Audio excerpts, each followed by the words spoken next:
You open this door with the key of reason. Beyond it is another dimension. A dimension of truth. A dimension of freedom. A dimension of joy.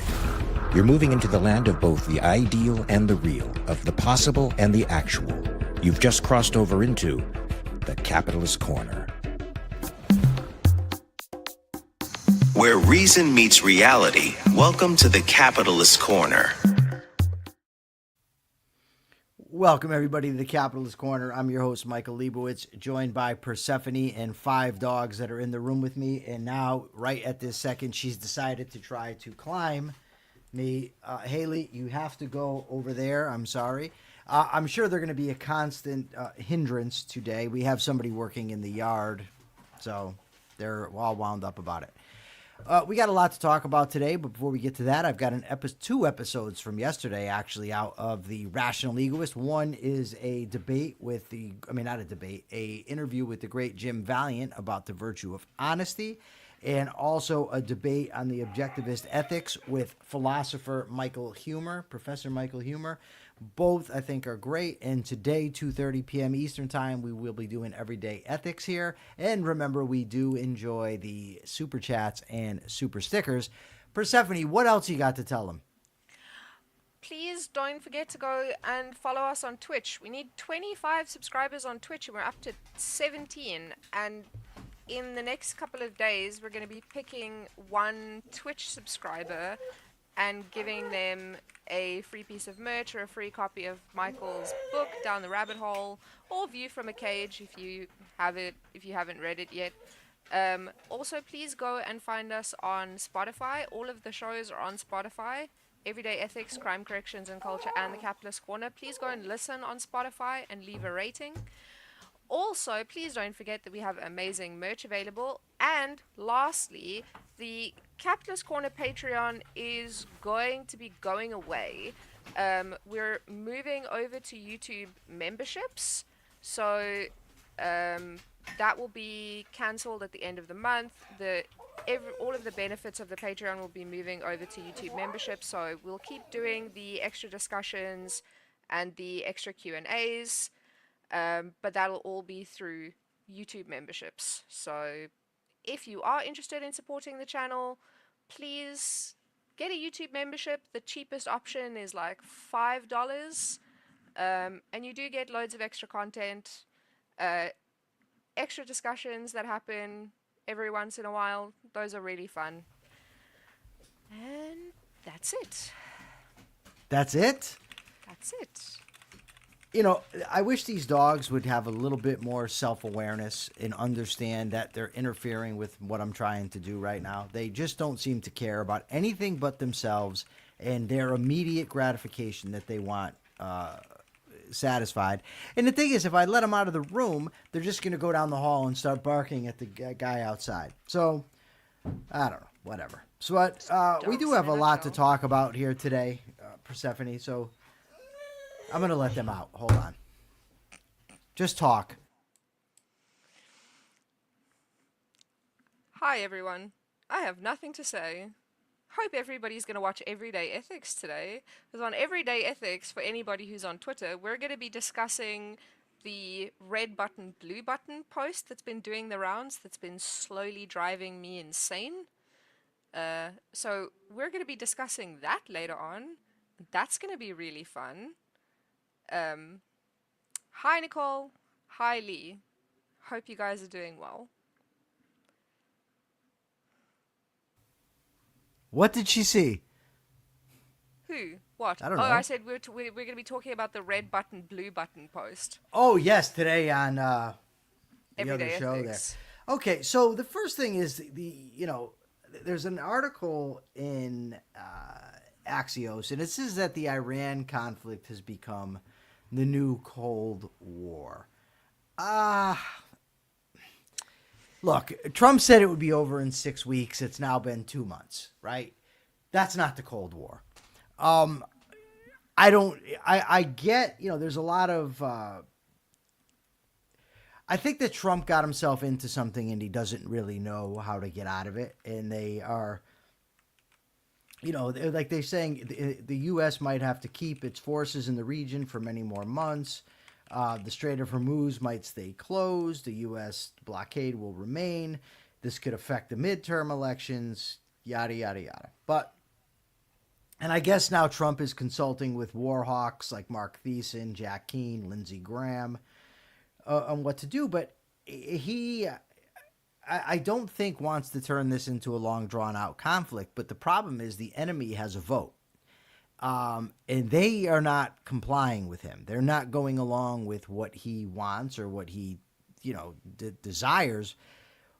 But the Cold War lasted, I think, 40 years or so, a little bit more than 40 years. This is 2 months. So I think that's no. He's evidently, the Iranians have said they'll open the Straits of Hormuz if the U.S. blocks its blockade on them and stops attacking them. And then they'll discuss nuclear yesterday. I just saw yesterday on the screen. They'll discuss the nuclear. At a later date. Yeah, at a later date. But that is not okay with the Iranians or with the White House. The White House has rejected that deal. What say you, Persephone? Is this the new Cold War, or is that a bit hyperbolic? So, the Cold War was really, there was a genuine fear of mutual destruction. Well, and I don't think that there is a fear here of mutual destruction. I don't think that Iran is capable, but they don't have the same weapons. So, America could very easily wipe Iran out. Iran can't do the same thing, so it can't be a Cold War. Well, it's not the same as the Cold War because there is no fear of mutual destruction. There's other reasons for not wanting to engage in direct war, but no, I don't think that you can call it the new Cold War. Yeah, and the Soviet Union, I get that the Iranians are trying to spread an ideology too, but communism had a greater chance, I think, of entering mainstream than does radical Shia Islam. Yes, right. But also, one of the big fears was the nuclear threat. That was one of the big things that made the Cold War. And I suppose there's the threat to Iran of America going nuclear, but there's no threat to America, so it just doesn't make sense to me. Oh, well, Iran has attacked American interests, but you're right about them. They don't have the capacity that the Soviet Union had, where, there's thousands of ICBMs, nuclear warheads. Iran doesn't have those. The argument is they're close to being able to develop a nuclear weapon, and if they worked steadily for 10 years, they might be able to reach us. That's not the same threat that the Soviet Union was. No, and it's not to say that, they couldn't do damage. Of course they could do damage. They could kill Americans, but that's not the same as saying that there would be mutual destruction. And also not to say that you should ignore the damage that they could do. No, nor should people ignore the request for super chats and super stickers. So anyway, and we're already starting now to feel the collateral effects. The national average of gas, I believe, is $4.11 a gallon. The other day I was driving and I saw some places, I believe that it was the highest was $4.59 a gallon, and I'm in Connecticut. That's a lot. And that's a lot to ask people to take for a mission that has not clearly been explained. There doesn't seem to be an end in sight. Trump has said the war is over. We've won it, really. Well, then what are they doing? In last June, he said he completely obliterated their capacity to make nuclear weapons, and now he says we have to stop them from getting a nuclear weapon. I suppose they could have started rebuilding since June, but I don't know how you've obliterated their capacity if it's, not even a year later and they're already able to. Thank you, Nicole Hingle. $5 super sticker. Akira Felix says it's kind of dumb, to be honest. At this point, it's like the world's option is the biggest weapon Iran has. Opinion, I think he's trying to say. World's opinion is the biggest weapon Iran has. I don't think Trump really wants to open the Strait of Hormuz. And, like I said, the gas prices. And now there's this, Persephone, this is from the Morning Dispatch. And I'm guessing you're, again, going to share all this like you normally do. $6 a gallon in California? Oh, my God.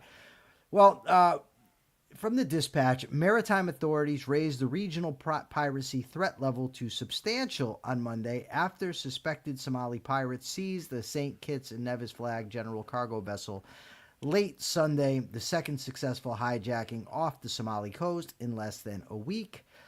Gas prices are high in Mogadishu as well. You also have, with shipping lanes closed, boats are forced to go in other directions.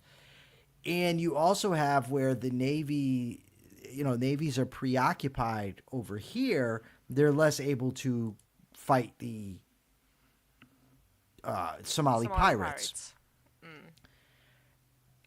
And, this is not going to be the end. So we're going to continue to see stuff like this occur where, I never, going into this thing, thought about the, Somali pirates as was going to be a collateral effect of the war. But evidently now the Houthis, the Iranian proxies over in Yemen, they're collaborating with the Somali pirates. There's a shared resistance narrative now, I guess, with the Somali pirates. So another problem. Thoughts? See, the thing is, yes, it's affecting America, obviously, but it's affecting the whole world. Because everybody is sort of feeling the effects, or like a lot of people are feeling the effects of this war. And it's funny that you never thought about the Somali pirates, but it's because I live in South Africa. That's always been on my radar, So it's unsurprising to me that they are cashing in on this opportunity, because they've been a problem for a long time for a lot of people. Did you ever hang out with them? No, I did not.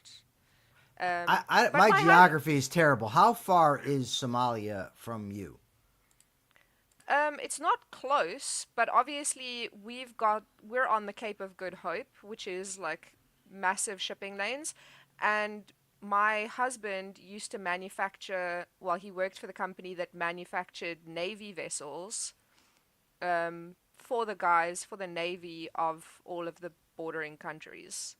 So obviously he was like manufacturing the gunships that they used to defend against Somali pirates. So it's something that I'm, sort of familiar with.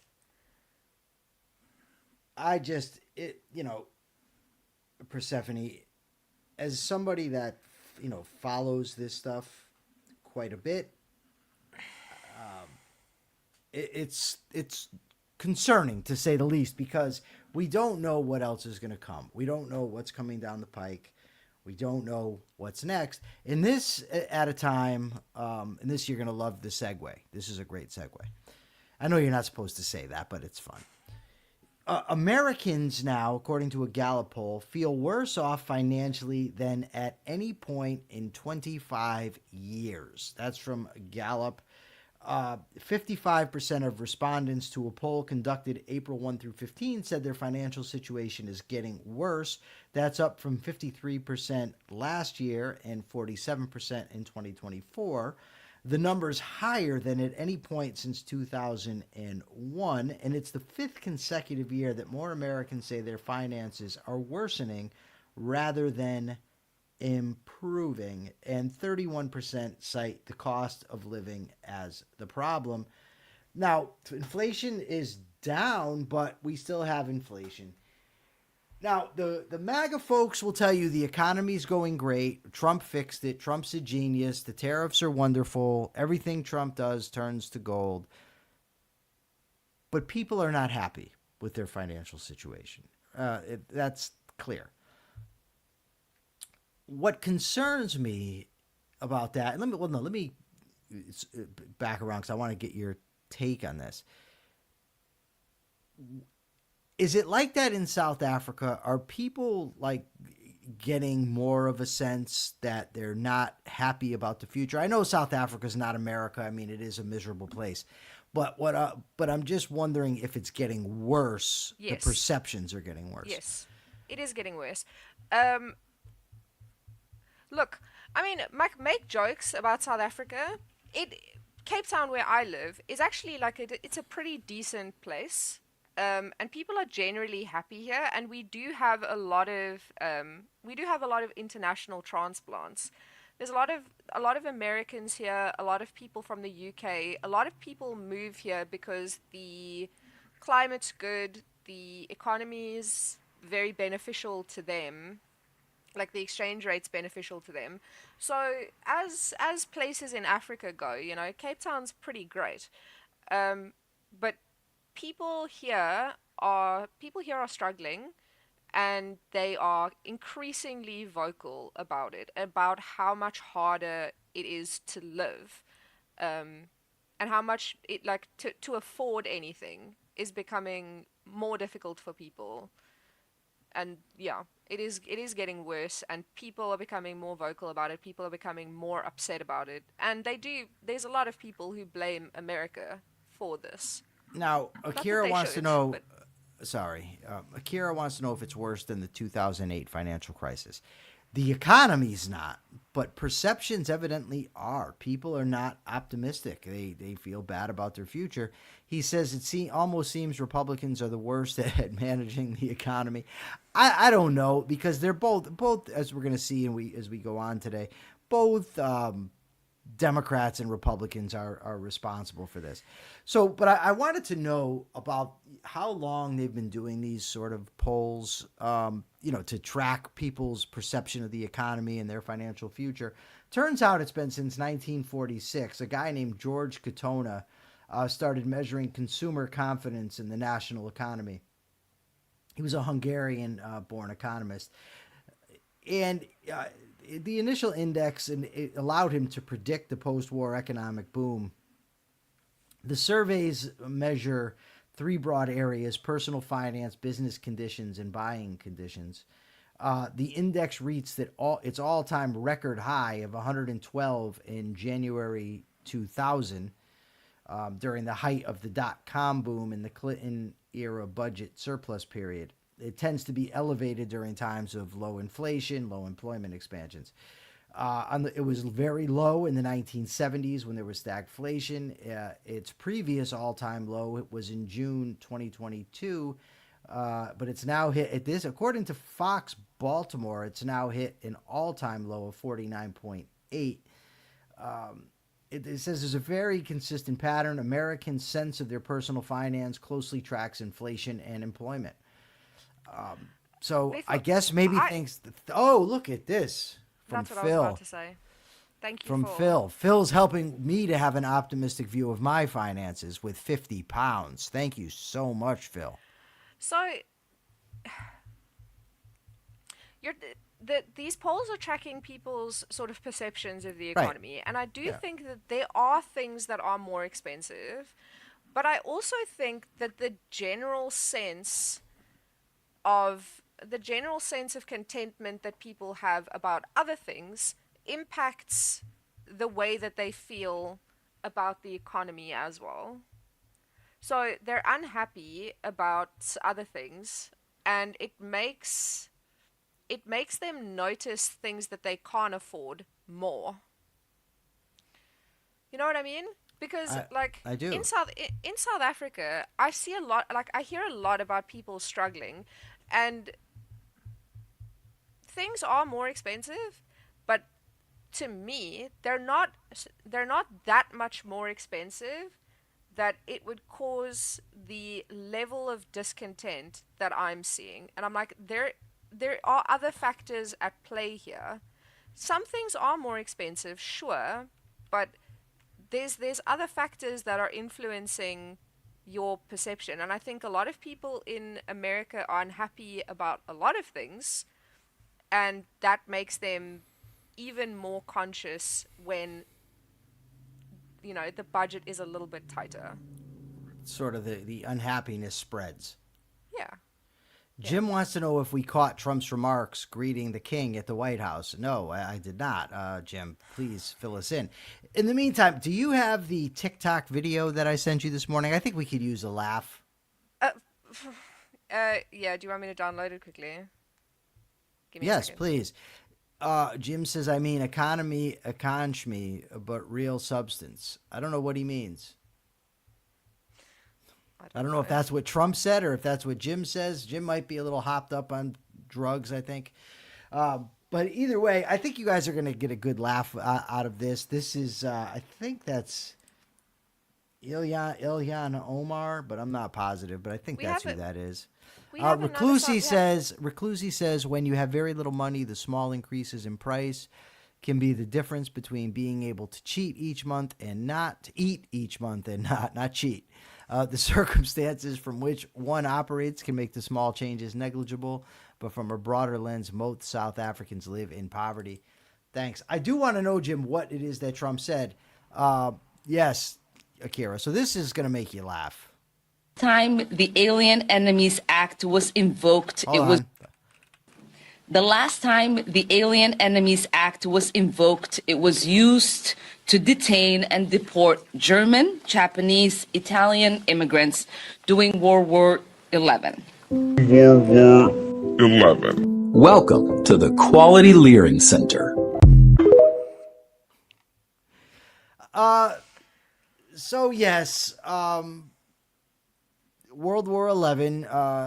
Evidently, first of all, she doesn't know that you would put 2 1s to indicate World War II, but she doesn't even know that when she sees that and it doesn't compute as World War II, that saying World War XI, a bit crazy. You know, I mean, it's ridiculous.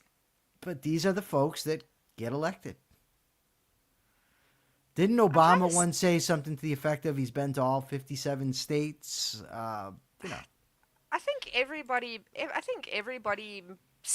makes speakos at some point, but then correct yourself. You know? Yeah, I'm with you. Okay, so the economy is bad, or at least people's perception of it is bad. And here's my issue with people. One of the issues. I have a lot of issues with people. Don't get me started. Maybe I'll start myself. Whatever. They aggravate me. Either way, that's funny to you? Okay. So there's a billionaire tax proposal in California. The proposal, backed by the Service Employees International Union Healthcare Workers West, would impose a one-time 5% tax on individuals whose net worth exceeds $1 billion and who were living in the state as of January 1st, 2026. The goal is to generate $100 billion in revenue, which would largely be used to offset federal funding cuts to healthcare for low-income people. I guess Newsom is against this, but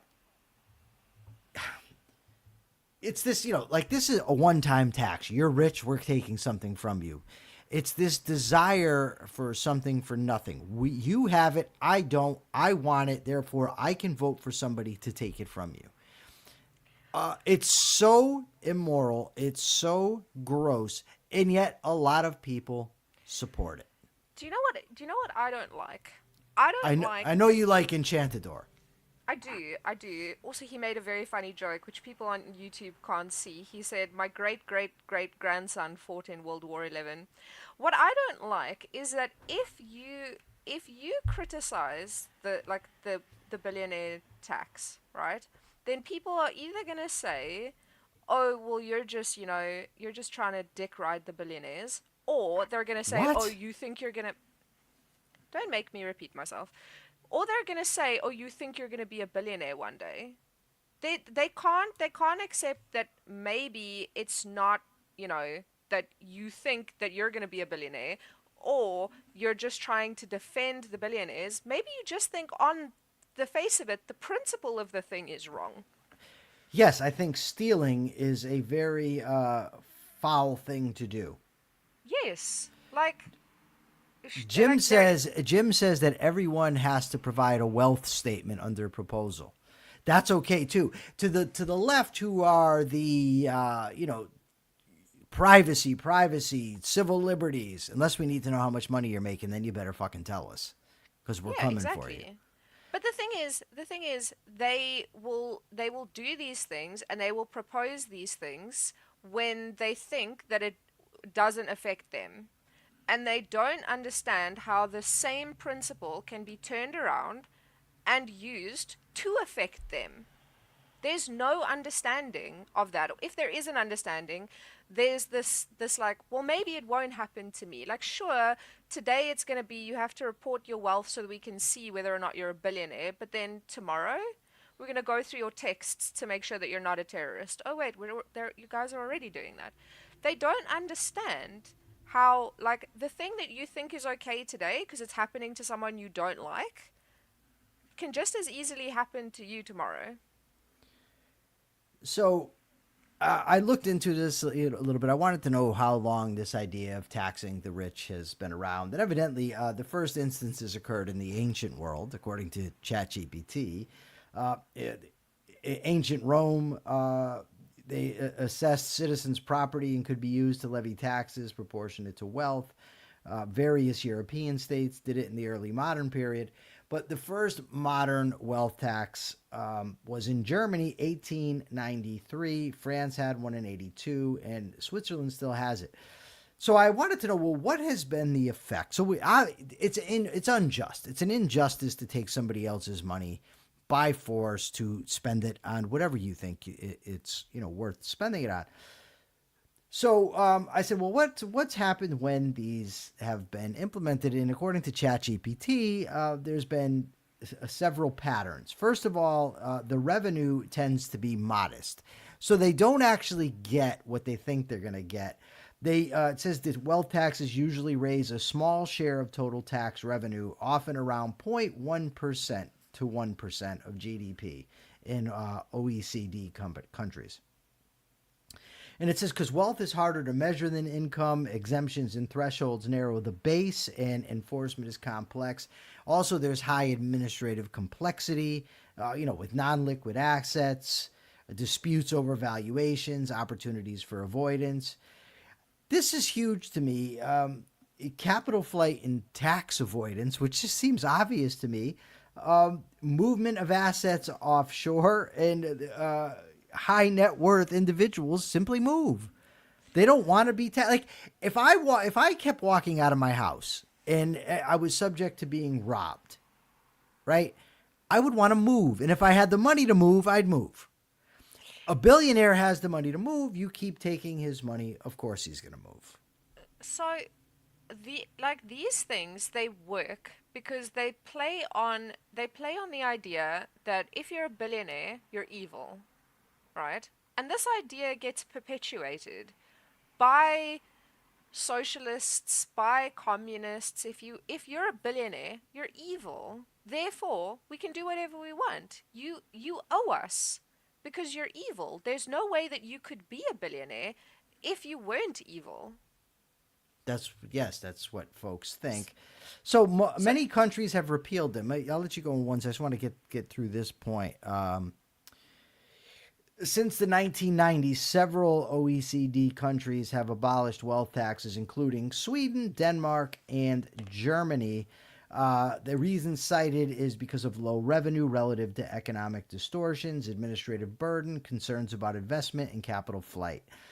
Switzerland evidently is the counterexample. They've been somewhat, I guess, successful with it. But there, the wealth taxes are administered at the canton level. And they also have lower rates, and they integrate them with other taxes. Their overall impact, it says, depends heavily on design, rates, thresholds, and enforcement. Okay, Persephone, you go ahead. Wealth taxes don't work. I don't know what else there is to say. Like they're not going to work the way that you think that they're going to work. The only reason that you're okay with, like, essentially penalizing people is because you think that they're evil and that they shouldn't have that much money in the first place. But it's not going to do what you think it's going to do. Right. Now, we're going to see a common thread. At least I hope that we can see the common thread. I can see the common thread, but I might be nuts. So let's see. There's an article in Reason magazine about Republicans fumble away fiscal conservatism in stadium subsidy projects. Small government conservatives are tripping over themselves to give millions of taxpayer dollars to billionaires. So this is actually the reverse. We're not going to take from the billionaires to give to everybody else. We're going to take from everybody else to give to the billionaires. They give a lot of different stories. The Chicago Bears, Kansas City Chiefs, something else happening, I think in Ohio. But the point is that it's the same. They want to take money to build stadiums for sports teams. And they think that somehow, I don't know, this is the government's business to build stadiums for sports teams. It's not. It, again, involves theft. There's, of course, the argument, well, it's going to produce jobs. It's going to, bring people to the state and all that. But what's ignored is the unseen, that what people could have actually done had they been able to choose what to do with their own money rather than have the government decide for them. Persephone. I have nothing to add to that. I have nothing. I mean, so Mr. Deagle says taxes don't work should not be the main argument. The main argument should be that theft is evil and that billionaires are good. Okay, Mr. Deagle, you make me want to hit you with the microphone. Because I started off by saying it's unjust to take money from billionaires.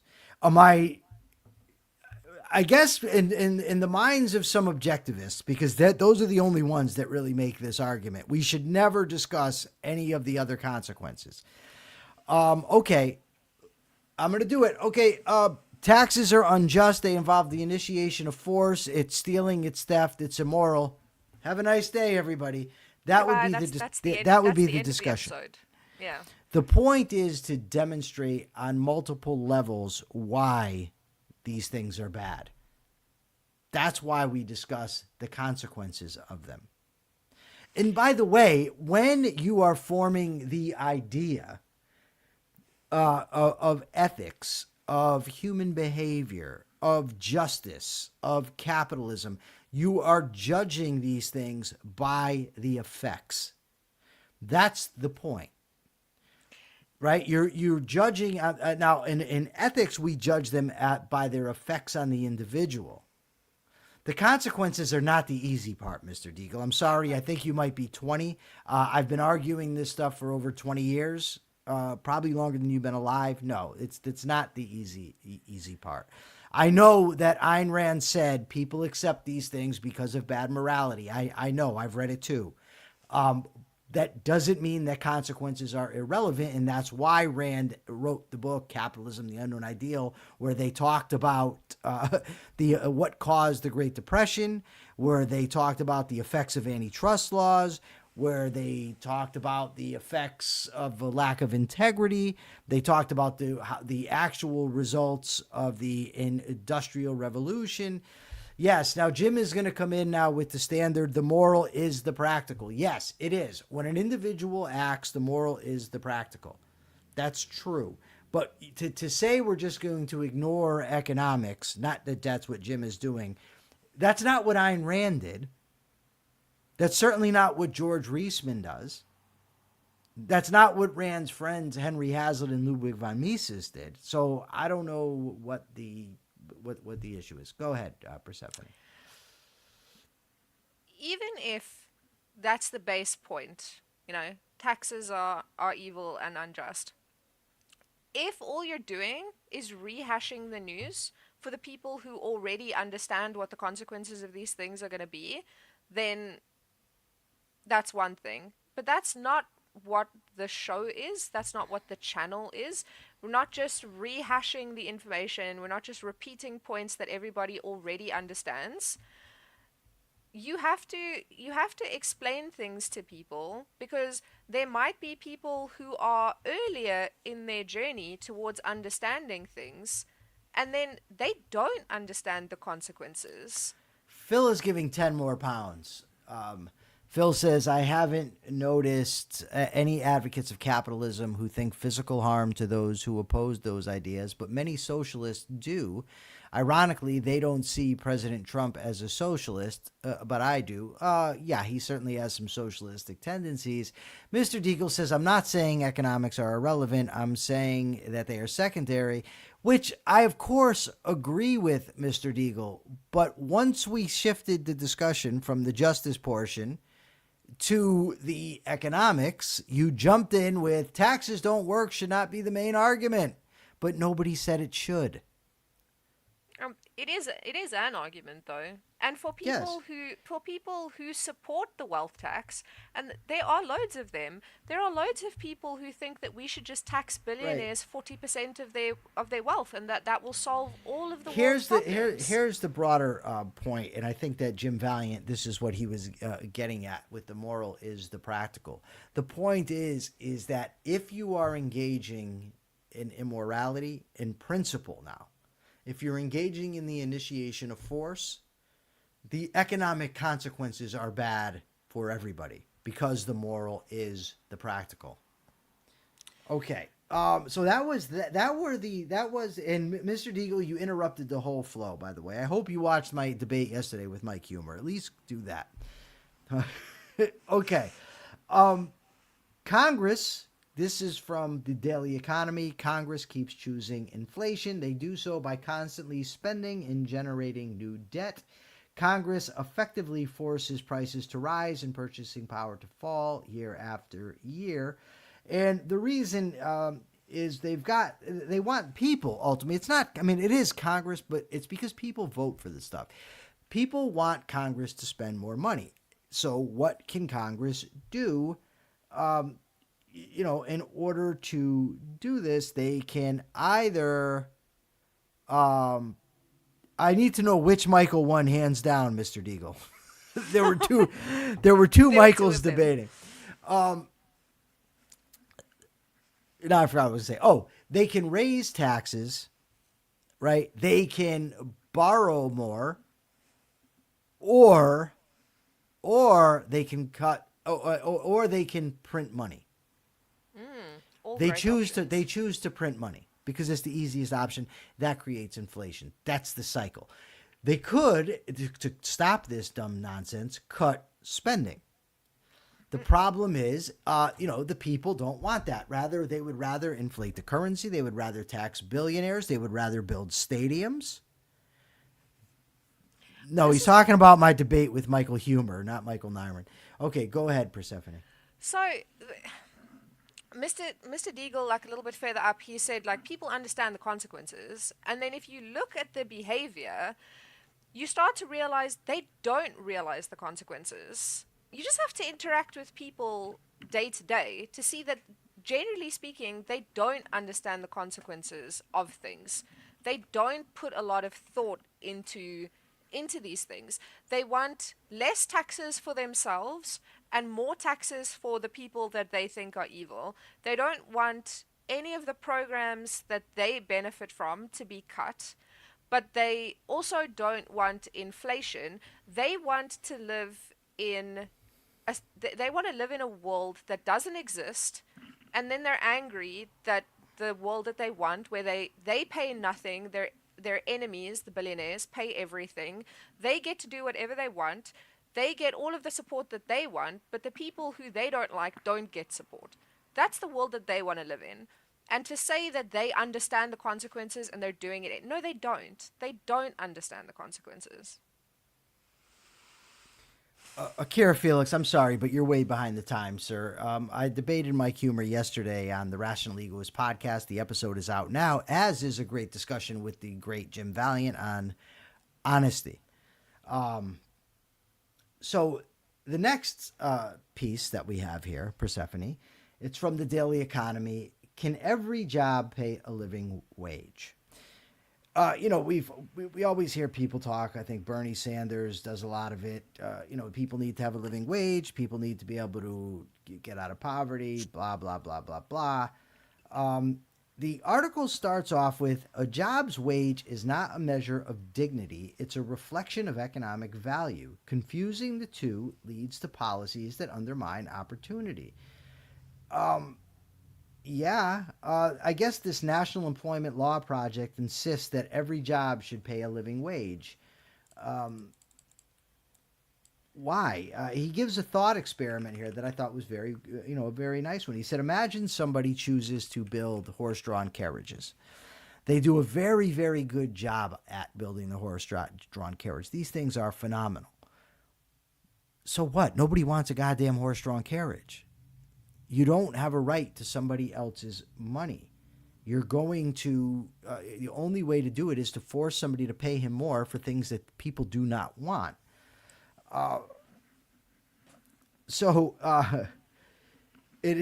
author here talks about paying him a higher wage then would require diverting resources away from more valuable activities. Yes, you're forcing somebody to spend money here, more money than spending it elsewhere where it would be more economically viable. So it says here that the problem here is that the living wage argument implicitly assumes that wages should be determined by the needs of workers rather than by the value of what they produce. Bernie Sanders has repeatedly said a job should lift you out of poverty, not keep you in it. So, can I tell you what's frustrating for me? You can tell me anything you would like. As a business owner, as someone who started their own business. Yes. And also someone who used to be a socialist, okay? Someone who used to have fairly communist ideals, right? So I feel uniquely qualified to speak on the subject. I remember feeling that way, that, it's only fair that all jobs pay a living wage, that everybody get free health care, all of those wonderful things. Because if you think about it in a bubble, then yes, then that would be great. It would be wonderful. As a business owner, the reason that I started a business which employs other people, the reason I started a business was not out of altruism. It was not so that I could give other people jobs. It was so that I could make money. That's why I started my business. My business, which employs 10 people, okay, who I pay. I didn't start that because I thought I want to pay 10 people. I started a business because I wanted to make money. No one judges me and my relatively small business because I want to make money. And if you do, fuck you. But I don't know why people think that it's any different for the bigger businesses. They didn't start businesses to benefit the economy. They didn't start businesses to benefit you. They started their businesses because they wanted to make money, which is fair. It's what everybody wants. So to say that they should give up their money and they should just instead of making profits for themselves, they should give more of their profits to the people who they already are paying fairly, it just doesn't make sense to me, because people don't start businesses to employ other people. Right. Yes, that's not why you're doing it. Jim makes a great point. He says, funny how freedom actually results in more dignity and better living standards. And Mr. Deagle wants to know, is as a business owner the replacement of Mark saying I'm as an actor? Yes. Yes. So this is interesting. So there's a couple points, Persephone, that I want to make right here. Is that the first thing is more than half of Americans say their finances are getting worse, right? The economy's going bad. Yet a lot of people support things like the living wage, taxing billionaires, inflation, buying stadiums, sports stadiums, and all types of other government spending and interference in the economy. It seems to me that if people understood the consequences, they wouldn't be complaining and pessimistic about their future, because it would have been expected. There's a disconnect. They don't understand that the policies are what's actually causing this. But also, a big problem is the willingness of so many people to have government on their behalf initiate force against other people through by means of taxes, regulations, you name it. I mean, all of these things require that, right? If you are investing in stadiums, you're taking from people. If you are taxing billionaires, you're taking from people. If you force a living wage on business owners, you're using the threat of violence against them if they don't pay that wage. All of these things ultimately lead to that, and they mess up the economy, but yet people are for them. So people need to do both, in my view, is we need to have a sort of revolution in ethics, but also people need to understand economics. People blame capitalism for all of the world's problems, right? And they will say it is the fault of the billionaires that the world is in the state that it's in. And then they'll start saying things like late stage capitalism, which is honestly very tiring. But if you look at all of the things that people blame on capitalism, at the end of the day, you can trace 90% of what they blame on capitalism to government intervention in some form or another. But they don't understand that. They don't understand that at the core of all of these things that they blame on capitalism is the government doing things that it's not supposed to be doing. But they don't get it. It's easier for them to blame capitalism and to say, well, if we had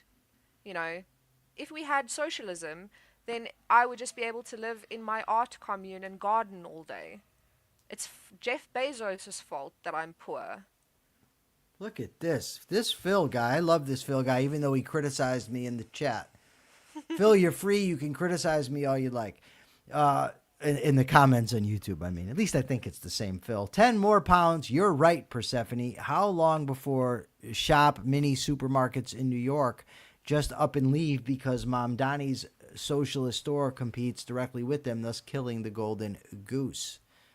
Good point. I saw a good debate the other night on this topic. I don't know how it was. All right. I'm not going to say it was a good debate. It was an all right debate on Mom Donnie, and it was I got a chance to actually ask a question, as I often do. Mark starts the show. He's slowly becoming the guest. Oh, I'm going to tell him that too. The question, the lady that was advocating for Mondani believed in something called the just price. And this is such a thoroughly refuted notion in economics, but that doesn't bother her. And I asked the question, and she didn't really give a splendid answer. She said she would come on my show and debate me on the concept of just price. I did email her. I have not heard back. Maybe she just hasn't gotten it. She is busy. All right, go ahead, Persephone. What do you got to say? You're typing something. I'm always typing something. So when I'm gonna derail us a little bit, sort of.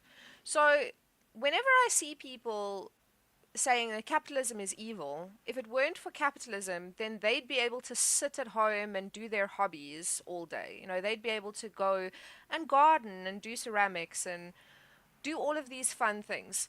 And there's this base misunderstanding, because if you didn't have capitalism, you wouldn't have those hobbies. You didn't have capitalism, you wouldn't have your iPhone, you wouldn't have your Mac, you wouldn't have all of the things that you have. The only way that you can imagine this utopia where you get to have these hobbies is if you live in a capitalist system. Capitalism is the reason that you have the life that you have. And people don't understand that. They want to sit at home and do nothing, but they want to reap all of the benefits that capitalism gives them. Good points, Persephone. This is why I keep you around. Not just because I'm pretty?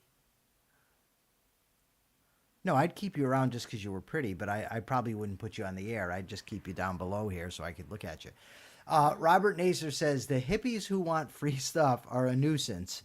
The average, ordinary, decent, hardworking guy who thinks it's okay that he's taxed because that's the price of civilized society is my bigger concern. Good point, Robert Naser.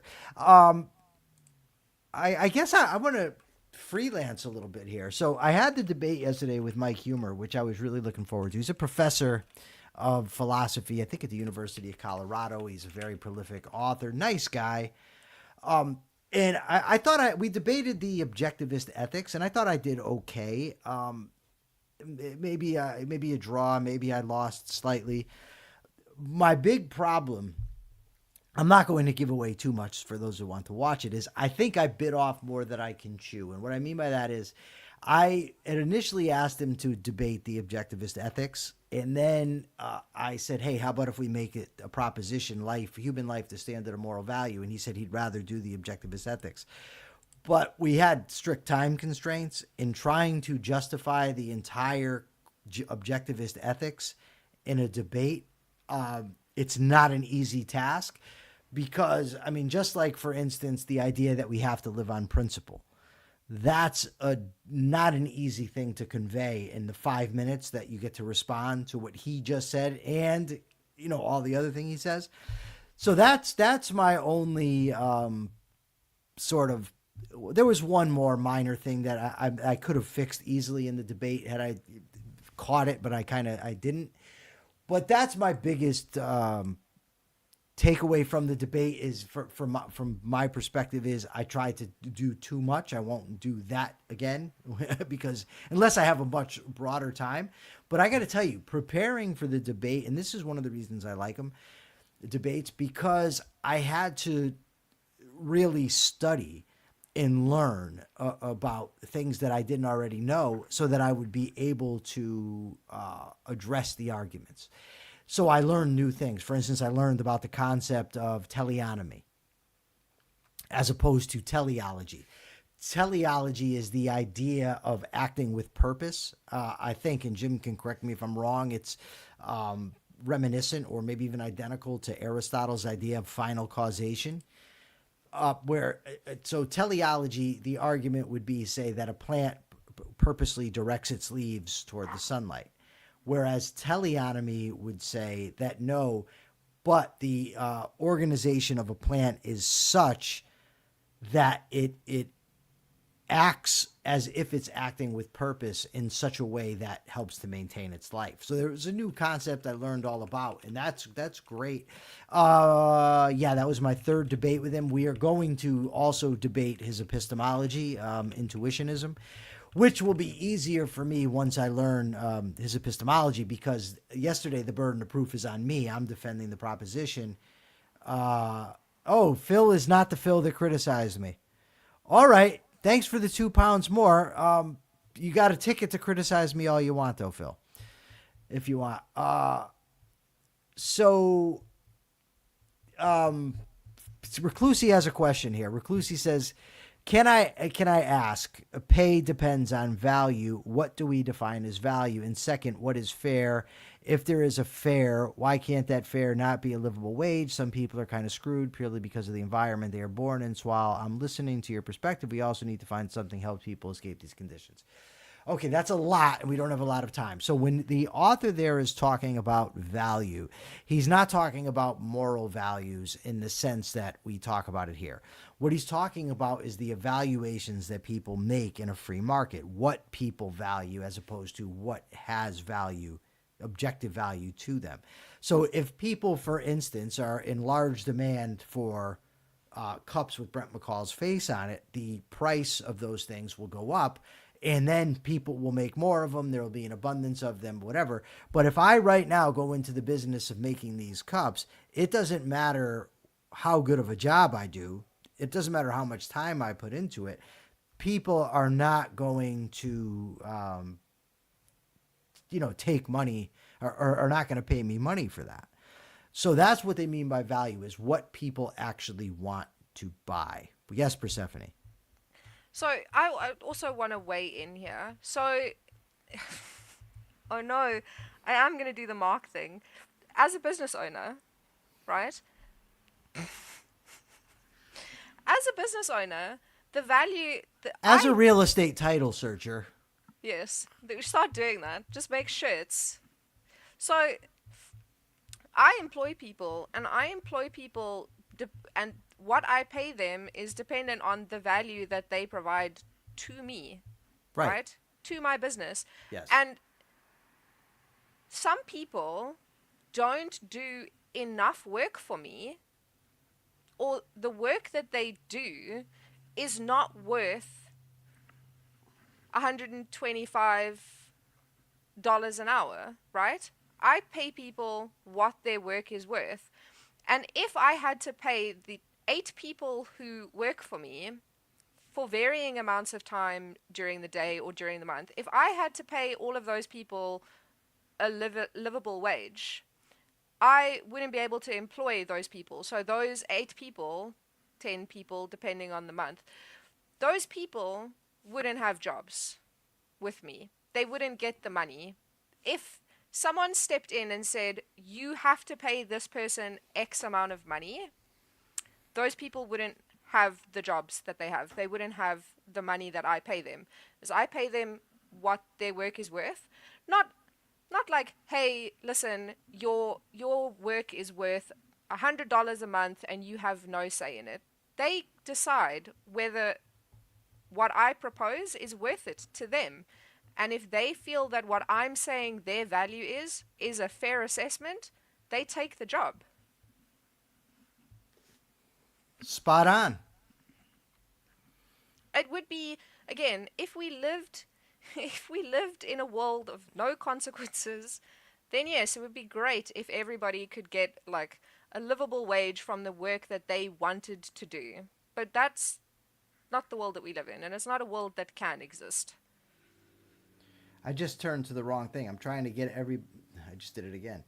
I want to get the the questions from yesterday, the answers to our question from yesterday: coffee or tea?